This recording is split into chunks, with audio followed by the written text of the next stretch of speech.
La mère d'un nouveau-né s'est retrouvée abandonnée et sans le sou, puis elle s'est souvenue d'une douce prière que sa grand-mère lui a enseignée lorsqu'elle était enfant.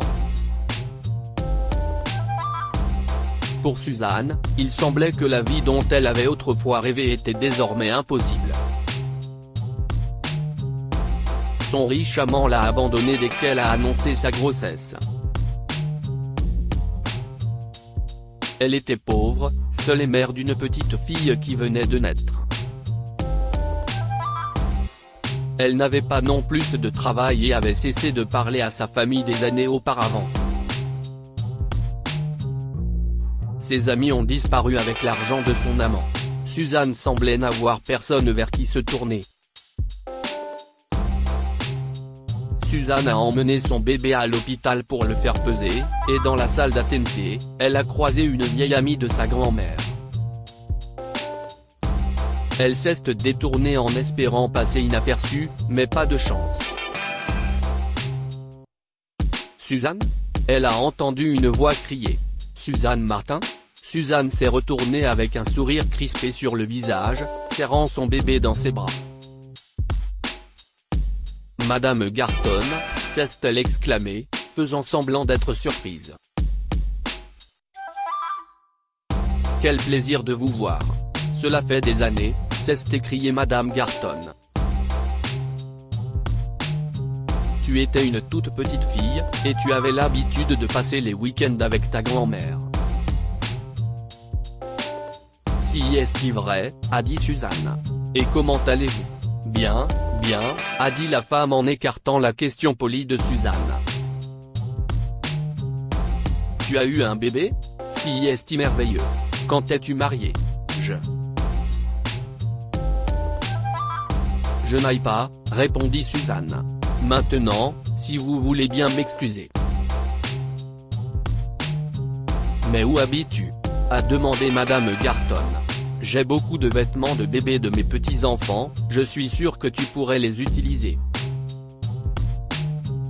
Je te les enverrai par la poste. Rencontrer Madame Garton a fait remonter beaucoup de souvenirs à Suzanne, des souvenirs agréables et chaleureux de son enfance. Sa mère avait été une femme négligente, plus intéressée par la fête que par sa fille.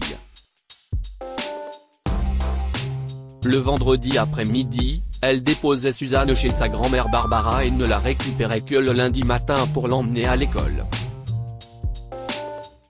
Suzanne adorait les week-ends avec sa grand-mère Barbara, elle était une enfant choyée. Elle jouait avec elle, lui racontait des histoires avant de la coucher et la bordait de baisers.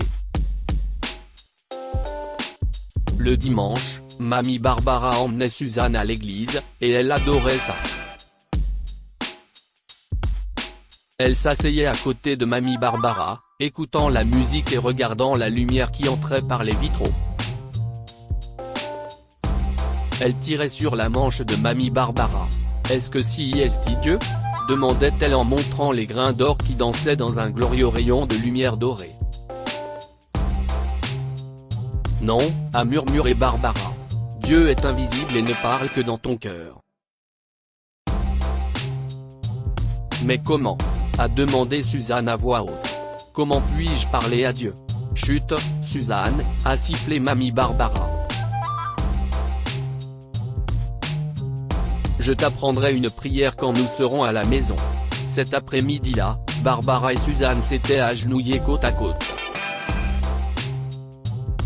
Barbara a prononcé sa prière simple et sincère. Si est ce que je dis à Dieu quand je me sens effrayée et seule, Suzanne, dit Barbara. Je demande son aide, et il me répond toujours. Qu'est-ce ce qu'il dit ? A demandé Suzanne avec impatience. Ce n'est pas ce qu'il dit, mais ce qu'il fait, a dit Barbara. Quand tu auras besoin de lui, tu le sauras.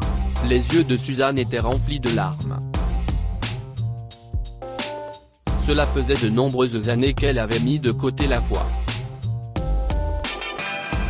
J'aimerais y croire encore, se disait-elle. Parce que j'ai vraiment besoin d'un miracle en ce moment. À ce moment-là, on a sonné à la porte de Suzanne. Elle a ouvert et s'est retrouvée face à face avec sa grand-mère. « Grand-mère », s'est-elle exclamée. « Comment ?» Barbara tenait 2 gros sacs. Madame Garton voulait te les donner, alors j'ai dit, je veux voir Suzanne et mon arrière-petite-fille, alors j'y vais. Et me voilà. Grand-mère, dit Suzanne. Je suis désolée de ne pas avoir été en contact. Ma vie. Si est-il, et si est-il là que Suzanne a commencé à pleurer. Grand-mère Barbara était une femme sage.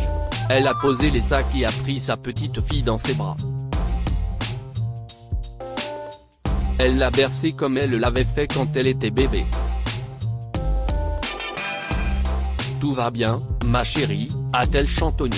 Tout va s'arranger. J'ai tout gâché, mamie, a sangloté Suzanne. Il y avait cet homme.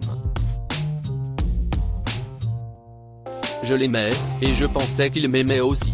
Maintenant, je suis toute seule, avec un bébé et sans argent. Tais-toi maintenant, a dit fermement grand-mère Barbara.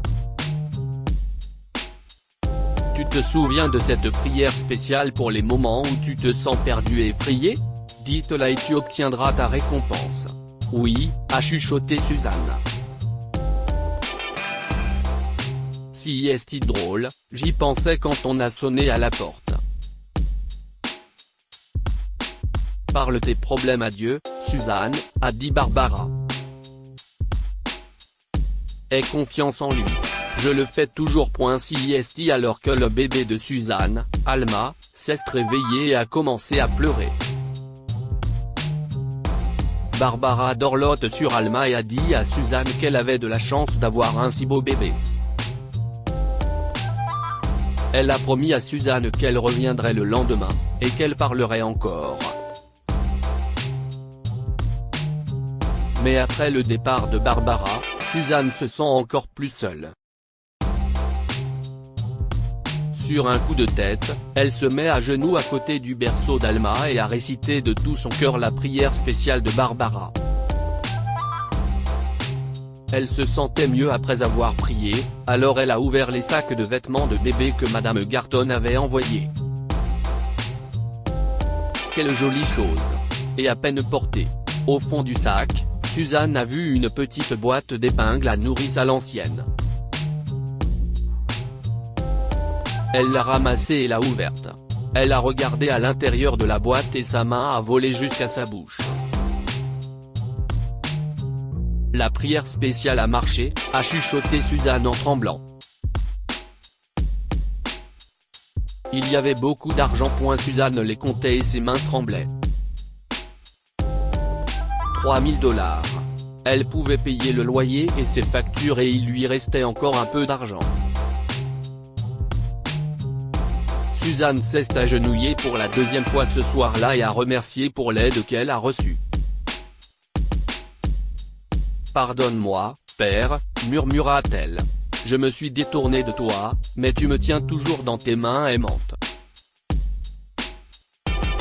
Le lendemain, Suzanne a parlé à Barbara de l'argent qu'elle avait trouvé. « Oh, grand-mère, a-t-elle dit. Dieu a répondu à ma prière. Je n'avais pas d'argent pour le loyer, ni pour mes dettes, et le voilà. Bien sûr, a dit Barbara calmement. Dieu est très rapide et actif. Du moins, si est-il ce que j'ai toujours pensé. Mais je me suis détournée de lui, a confessé Suzanne. J'ai eu une vie de péché, j'ai cessé de croire en lui. Barbara sourit et tapota la main de Suzanne. « Oh, Dieu s'en fiche », s'est-elle exclamée. « Tu vois, il n'a jamais cessé de croire en toi. » Suzanne a abandonné son appartement et s'est installée chez mamie Barbara, a trouvé un emploi et a commencé à aller à l'église tous les dimanches.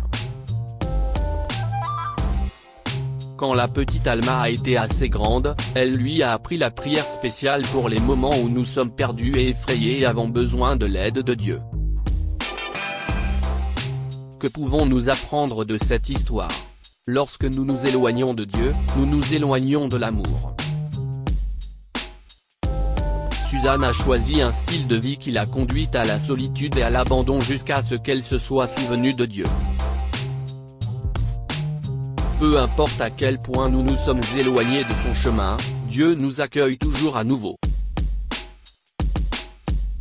Suzanne a découvert qu'elle avait toute une communauté d'enfants de Dieu prêts à l'accueillir à bras ouverts. Lire aussi, une maman ramène son nouveau-né à la maison 3 jours après l'accouchement et découvre qu'il ne s'agit pas de son fils. Abonnez-vous à Mon Mama sur Google News.